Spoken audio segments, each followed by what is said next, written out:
biz gözləyirik ki, Rusiya tərəfindən müvafiq praktiki addımlar atılacaq.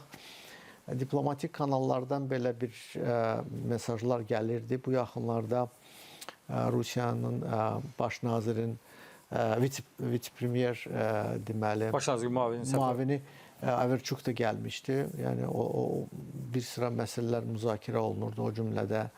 O cümlədən iki tərəfli münasibətlərdə olan problemlər və onun həlli yolları.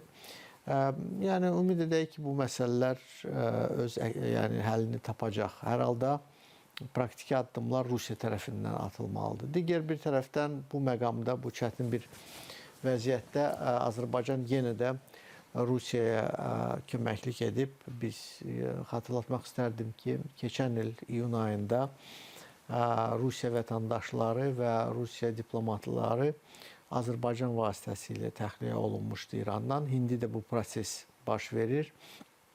Bu bir səbəbdir mən bilən.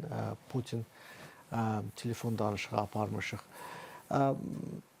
Üçüncü mən bilən faktor ümumiyyətlə regionda olan ümumi proseslər, regionun normallaşma prosesi, Azərbaycan və ABŞ arasında olan əlaqələr, Ermənistan, ABŞ arasında olan indi bu gedişat, bu təbii ki, Rusiyanı vadar eləyir ki, ümumiyyətlə regiona yeni bir baxışlarla çıxış etsin. Düzdür, mən o qədər də yeniliyi mən görmürəm. Hansı bir belə deyim, kəskin şəkildə fərqli bəyanatlar verilsin. Amma hər halda mən bilən Rusiya indi düşünür İranın gələcəyi nə olacaq? Bu hadisələrdən sonra Cənubi Qafqazda hansı təsir, yəni mexanizmləri olacaq? ABŞ-ın mı daha çox təsir olacaq? İranın, Rusiyanın və s. Türkiyənin.